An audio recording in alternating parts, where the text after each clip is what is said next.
एक गांव में एक भयानक घटना हुई। उस रात एक रहस्यमय तालाब के पास एक छोटा सा मकान था, जहां एक पुरानी कहानी के अनुसार एक चुड़ैल बसती थी। यह चुड़ैल अक्सर अपनी भयानकी के लिए बच्चों की आवाज का इस्तेमाल करती थी।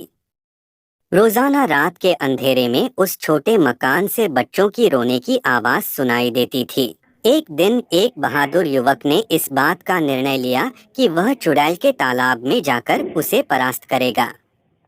रात के अंधकार में वह तालाब के पास पहुंचा।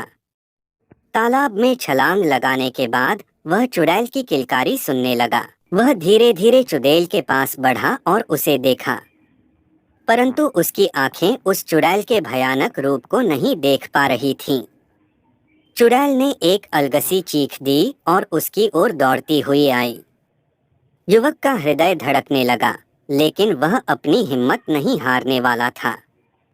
अपने हाथों में एक पुरानी पुस्तक युवक ने पुस्तक की पेशकश करते हुए कहा, चुड़ैल, मैं यह पुस्तक तुम्हारे लिए लाया हूँ।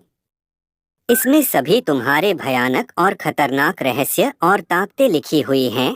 चुड़ैल की रूह उग्र हो गई और वह खींच कर लिया हुआ पुस्तक की ओर देखने लगी।